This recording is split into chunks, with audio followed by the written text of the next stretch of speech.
Okay, welcome back. So, this is where we should be. You should have 9 completed beaded rows. You will definitely have extras left over. That's just in case one flings across the room, goes missing, the cat eats it. Lots of things happen with beads. So, you know, err on the side of caution, have extras. And maybe you'll have extras from all of your kits, and then you could put something else together because you should have enough extra thread left too to make your own random wardrobe drop. I would recommend, if you're not going to make all of these in the same sitting, that you do at least 2 the first time, just so you can get the stitching down, because it does get easier, obviously, the more you do it. But it's really nice to just keep that muscle memory going of teaching yourself. So this one that we just did, or that I just did here, is Luscious from Colorway 1 of the Fall 2020 collection. And so if you are doing that one, you'll have 5 beautiful drops from that you can interchange with your chain. But I'm going to show you now how to finish it. So you'll notice that these little drops are really more like little tubes, right? When you bead them, but we just fold them flat like that to make them more drop-like. And then the color blocks are in different spots, so you might decide to pinch that there, or maybe you're going to change your outfit, so you want more of the purples to show from that one.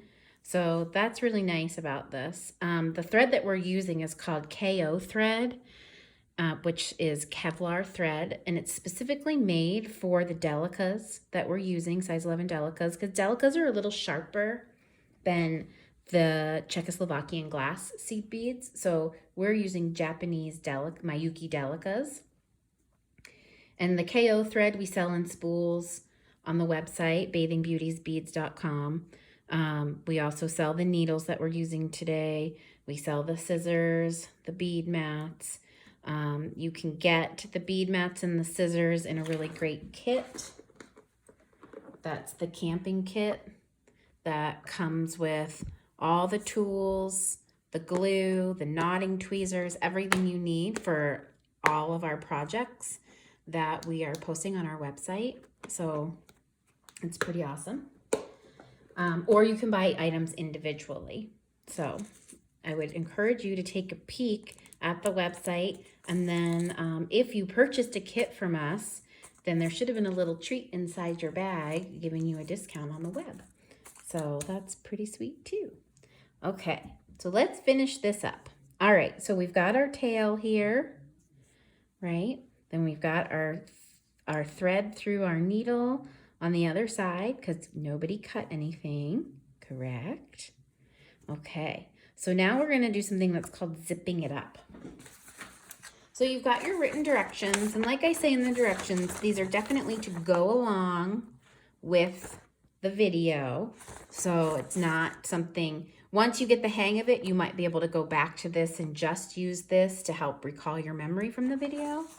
But now we're gonna zip it. And so that's gonna be step 6 on our directions. So, and that means almost what it sounds like. Your piece should be able to roll into a tube fairly easy. So remember, this is what we're doing with it. And you can roll it, and it rolls pretty easily like that, right? So once you have it rolled, you'll need to use the thread and the needle to bring the 2 seams together. So it's gonna be like a zigzag connection that we're gonna do, that we don't need, we're not adding any extra beads here. We're just zipping it together. So I am gonna unroll it for a second so you can see. I'm coming out of this purple bead right here. I'm coming out of the top of that edged purple bead, right?